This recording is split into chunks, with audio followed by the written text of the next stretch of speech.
Ante la violación recrudecida de derechos humanos en Venezuela, se sigue esperando por una respuesta o una acción internacional que no llega. Hablamos de cerca de 2.000 presos políticos en nuestro país, de un patrón sistemático represivo, de un holocausto jurídico y de un momento terrorífico para todo aquel que piense distinto o en contra del gobierno de Nicolás Maduro. ¿Qué le depara a nuestro país en materia de derechos humanos cuando estamos a punto de finalizar este año 2024? Ese es el tema que vamos a abordar el día de hoy en este su espacio sin censura, cara a cara, junto a mi invitado, el abogado venezolano, defensor de derechos humanos, Joel García. Bienvenido a Impacto Venezuela, ¿cómo está? Buenas tardes, Miller. Un saludo para usted y toda la audiencia. Joel, ¿hacia dónde vamos con toda esta situación? Quiero traer a colación primero que nada una parte en materia internacional y es que la Corte Penal ordenó la detención de dos figuras importantes de Israel, como el primer ministro Benjamín Netanyahu, también del exministro de Defensa Gallán, pero hay jurisdicciones o no, porque no forman parte del Estatuto de Roma, pero más allá de eso, porque hay posiciones encontradas también sobre esa decisión, ¿por qué no han actuado en la situación de Venezuela cuando también han escuchado a las víctimas? ¿Hay una complicidad por parte del fiscal Karim Khan o qué más tiene que pasar para que accionen? Ok, fíjate bien. El Estatuto de Roma lamentablemente no establece laxos como cualquier código adjetivo penal. No establece laxos para ejercer las acciones o los procedimientos que corresponden. Y al no establecer laxo, queda discreción precisamente del fiscal cuándo va a accionar. Sabemos por las audiencias pasadas que se celebraron y que todos pudimos ver de forma televisada, que las representantes de las víctimas de violaciones de lesa humanidad argumentaron con suficientes razones cuando declararon sin lugar la apelación que ejercieron representantes del Estado venezolano.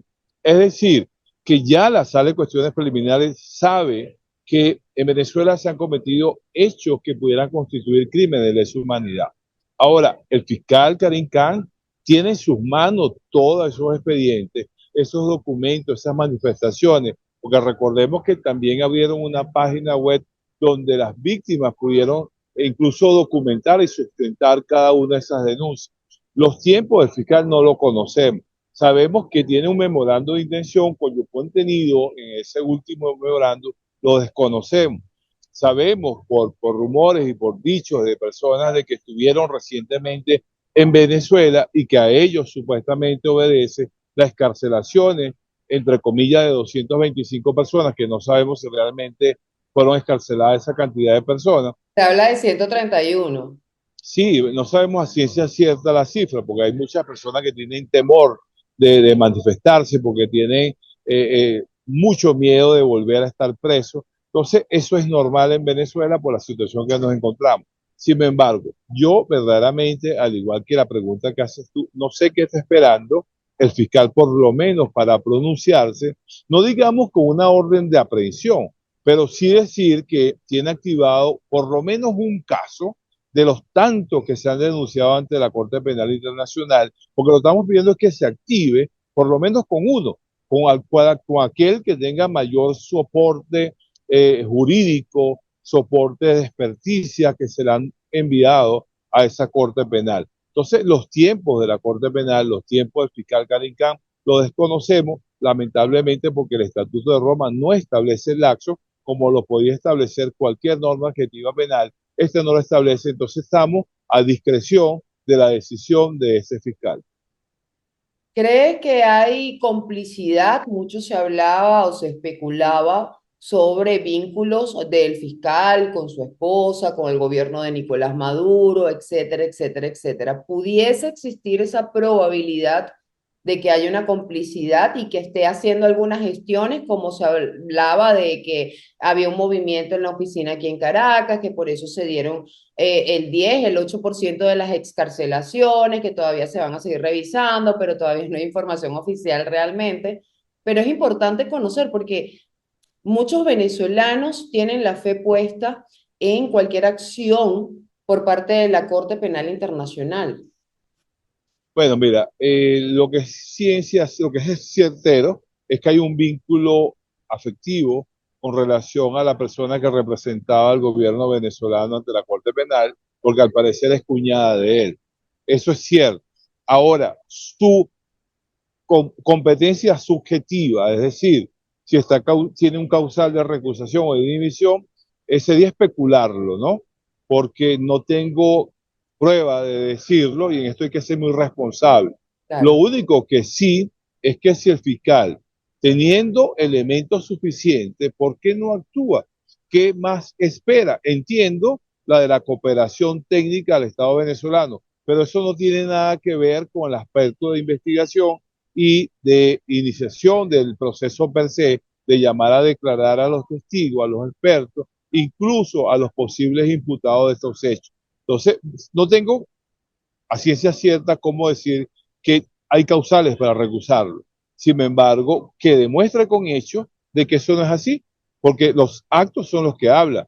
El silencio puede dar a muchas interpretaciones y especulaciones, y no quisiera caer en eso, pero él tiene suficiente material como actuar. Los derechos, los crímenes de lesa humanidad no prescriben en el tiempo, en eso estamos sumamente claros.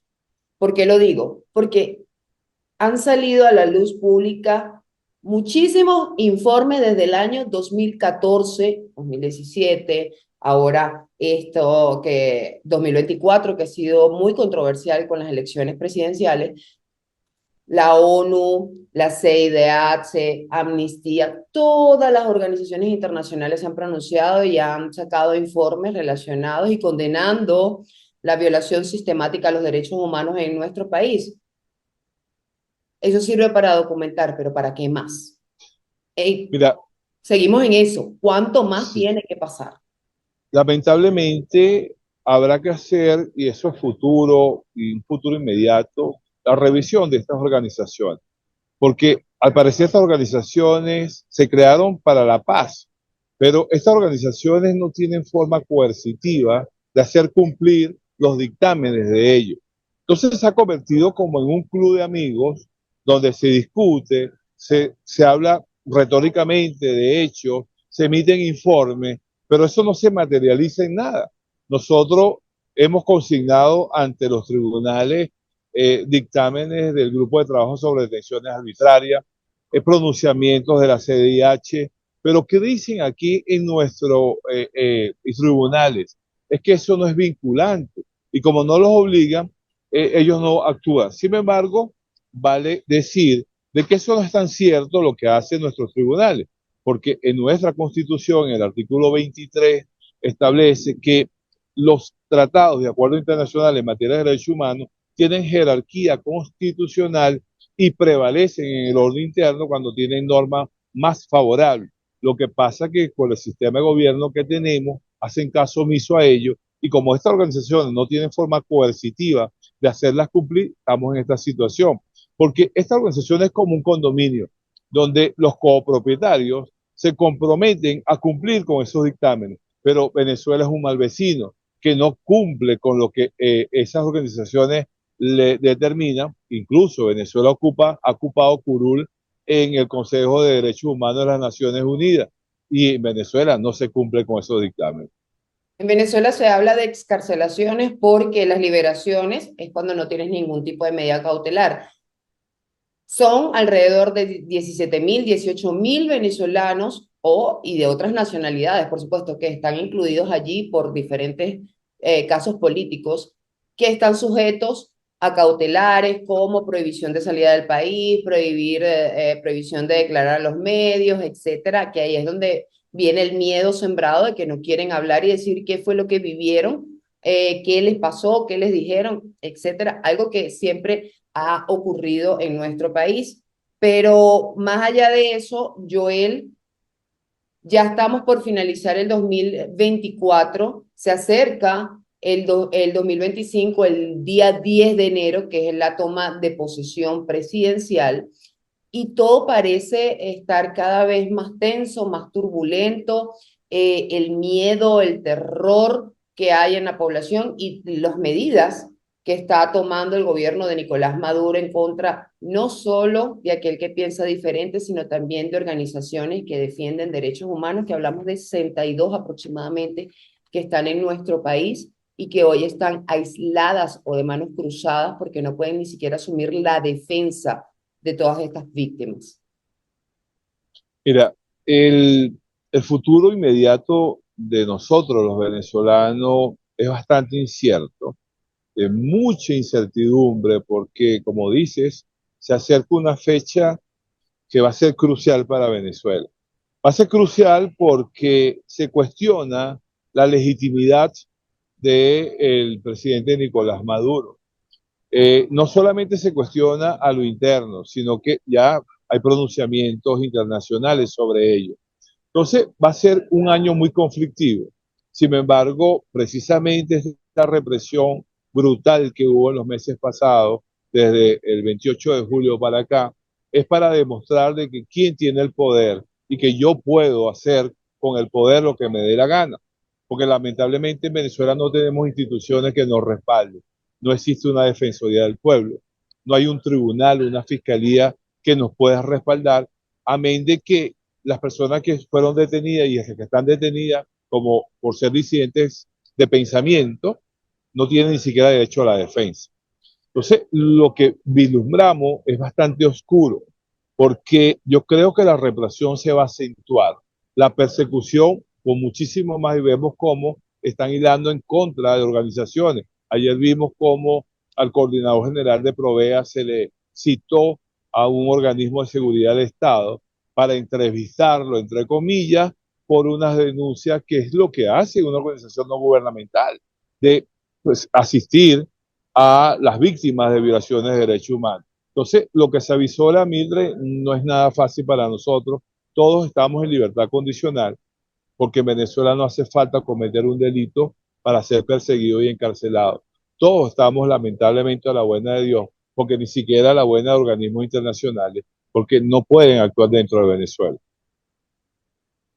Joel, ¿cómo se vive este proceso que estamos viviendo, que se dice que es mayormente represivo a años anteriores, y eso porque también les han impedido la defensa de víctimas, pero ¿cómo se vive esto en los tribunales? Para nadie es un secreto que es su día a día en esas instancias, por ende conocen a fiscales, a jueces, más allá de lo que sale a la luz pública en materia política. ¿Cómo es eso o cómo está eso al interno en este momento cuando se dice que los jueces obviamente reciben líneas del gobierno en torno a las excarcelaciones y a todas esas personas que continúan privadas de libertad? Fíjate, en los tribunales, en los pasillos de los tribunales, es un secreto a voces de que todas estas personas, hablando hasta de defensores públicos, fiscales y jueces, reciben instrucciones. Y que ellos fácilmente te dicen, Joel, yo no voy a cambiar la libertad de tu patrocinado, de tu defendido por mi libertad. Lo que es cuestionable es por qué estás allí, ¿no? Y cada quien tendrá sus razones por qué ocupa ese cargo, porque yo no pudiera ocupar un cargo donde no tengo autonomía, no tengo poder de decisión. Pero bueno, cada quien sabrá por qué está allí. Pero sabemos que dentro de esos organismos, de esas instituciones, hay descontento, tienen miedo, mucho miedo, de incluso de hablar. Y este año ha sido horroroso porque ni siquiera la forma la han cuidado. Anteriormente podíamos por lo menos nombrarnos como defensores, podíamos denunciar, pero hoy día ni siquiera eso tenemos acceso. Entonces, a lo interno del Poder Judicial hay un descontento enorme, pero también hay mucho miedo. Las informaciones se cuelan, sabemos de lo que está pasando allá adentro, sabemos lo que se decide, incluso algo horrible que me pude enterar, cómo es la dieta de Tocorón, Mildred. De las personas que salieron ahorita de Tocorón, me pudieron decir que la dieta que tiene es una arepa espolvoreada de azúcar como desayuno, o una arepa con rodaja, una rodaja de mortadela. Y ese desayuno es la misma cena, y el almuerzo es un plato de arroz blanco solo o un plato de pasta solo. Entonces, ¿cómo es la nutrición de esas personas que todavía están encarceladas? Si conozco personas que rebajaron hasta 20 kilos en estos 60 días o 90 días que estuvieron detenidos. Entonces, estamos en un campo de concentración. Eso es lo que aplicaba la Alemania nazi. Es lo que se le critica a Bukele y aquí se está haciendo lo mismo. ¿Cuál es la diferencia en aquellos y con esto? Es igual, todo es igual. ¿Qué se sabe sobre las desapariciones forzadas, Joel, hasta este momento? Hay muchas personas, muchas familias que están denunciando que se llevaron detenido a mi esposo, a mi hermano, a mi hijo, y hasta el sol de hoy no se sabe absolutamente nada de esas personas. Mira, son muchas las personas que están bajo esa situación porque a mí me llegan la información que averigüe dónde pudiera estar, pero son muchos. Igualmente de ciudadanos extranjeros. Hay más de 20 ciudadanos extranjeros que vinieron a Venezuela por una u otra razón, generalmente en busca de pareja, de conocer a una venezolana y han venido a Venezuela porque lamentablemente, afortunadamente, la venezolana atrae mucho y esas personas están detenidas y de ellos no se sabe nada. Y no sabemos si incluso a los consulados o a las embajadas han sido notificadas, pero mira, hay mucha desaparición forzada en Venezuela. Y entienda los organismos de Venezuela y sobre todo la Fiscalía General de la República que se irrita cuando hablamos de desaparición forzada. Desaparición forzada es que una persona esté detenida y no se sepa absolutamente nada sobre ello, que no se ha podido comunicar ni con familiares abogados y menos ha sido presentado a un tribunal. Entonces, en Venezuela hay muchas desapariciones forzadas que por temor no sabemos a ciencia cierta, pero a mí me han llegado informaciones de personas que no se saben de su paradero. Y sobre el tema de los fallecimientos bajo custodia del Estado, ¿tienes más o menos un aproximado de cuántas personas han fallecido en este contexto? No solamente ahorita en el 2014, sino desde el 2017, 2014, por ejemplo. Son muchas, y para casos emblemáticos como el de Raúl Isaías Aduel, el Estado venezolano es responsable de la salud y de la vida de todas las personas que están bajo su custodia, no solamente por estar presas, incluso los soldados, las guarniciones, todos los que están bajo su custodia son responsables del Estado. Y sabemos que estas personas mueren, ¿verdad?, por falta de asistencia médica.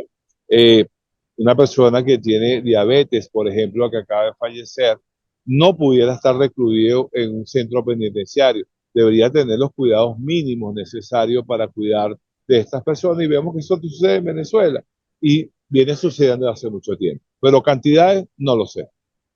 Para finalizar, Joel, muchísimas gracias por tu aporte, pero no quiero terminar esta entrevista sin preguntarte, o mejor dicho, pedirte una recomendación. ¿Cómo se debe abordar la situación actual en materia de derechos humanos cuando, como lo dije al inicio del programa, se avecina un día crucial? Muchos se han dicho que en días cruciales, cruciales, esto es crucial, esto es crucial, pero yo creo que el 10 de enero, que es lo que se cuestiona por gran parte de los venezolanos y también de la comunidad internacional, lo que vaya a ocurrir ese día, si seguramente a Nicolás Maduro, como así lo dijo, como así se confirmó desde la Asamblea Nacional, eh, ¿cuál es la recomendación? ¿Qué deben hacer los venezolanos que no han sido objeto, ojo, de detenciones arbitrarias, de encarcelamiento, ni nada de eso, sino de todos aquellos que continúan luchando por un cambio, porque este país se ha gobernado de una mejor manera, porque salgamos adelante, etcétera, etcétera, etcétera? Fíjate, los que de alguna manera somos activistas o defendemos derechos humanos, yo le digo a cualquiera que el que hace esto es porque tiene vocación. En el caso de lo que somos abogados, es para lo que estudiamos, para defender derechos. Y los derechos humanos no tienen ideología política. Los derechos humanos siempre van a estar enfrente del gobierno que sea. No es cuestión de gobierno de izquierda o de derecha o de centro. Quienes violan derechos humanos es el Estado, es el gobierno. Entonces, los defensores de derechos humanos siempre vamos a estar enfrente de quien sea, del que viole derechos humanos. La recomendación, mira, lamentablemente no hay una recomendación que usted pueda seguir, porque es que en Venezuela, porque usted ponga en su estado de WhatsApp o de Instagram algo que le incomode a alguien, usted puede ser víctima de persecución. Entonces, tampoco decirle que el miedo es la solución o que la libertad de expresión que tenemos, entre comillas, no la ejerce. Yo creo que nosotros tenemos que seguir denunciando, documentando, porque mira, cualquiera de nosotros puede ser víctima de esta persecución. Entonces, si la Si para evitarlo es callarnos, bueno, yo creo que esa no es la solución tampoco. Pero esa Seguimos es la denunciando, finalidad del gobierno, silenciar voces. pero lamentablemente en mi caso no lo voy a hacer, porque es que yo no practico la doble moral. Yo no puedo enseñar derecho cuando yo tengo miedo de ejercer los míos. Entonces, yo soy un profesor universitario que enseño derecho todos los días. ¿Cómo le voy a decir yo a un estudiante que exija su derecho cuando yo tengo temor de ejercer los míos? Yo Así no es. tengo esa doble moral y vamos a seguir denunciando y que el gobierno respete los derechos humanos. Y si los respetara, no hay nadie que los va a criticar.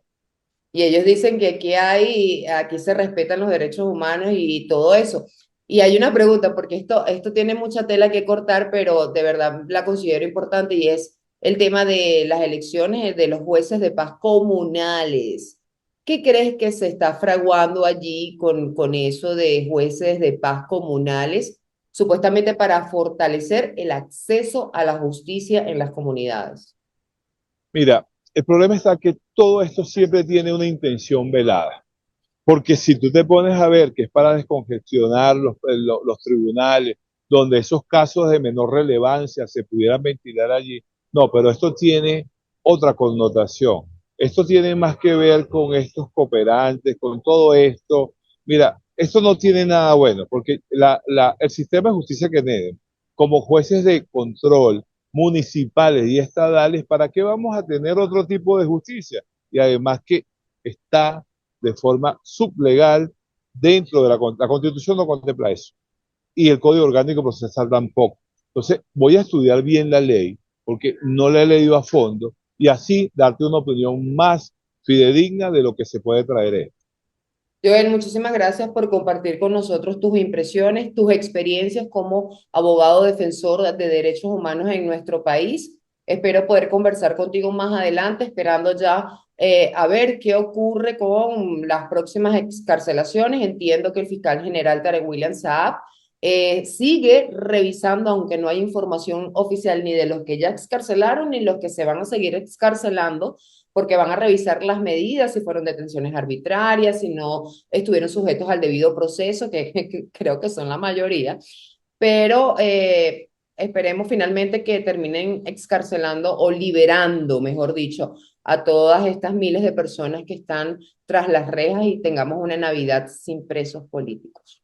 Ojalá así sea, Milder. Muchas gracias por la invitación. Gracias, profesor.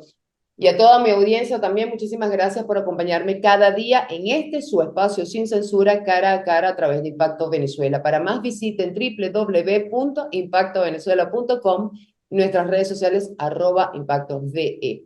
Soy Mildred Manrique, nos vemos en una próxima entrega.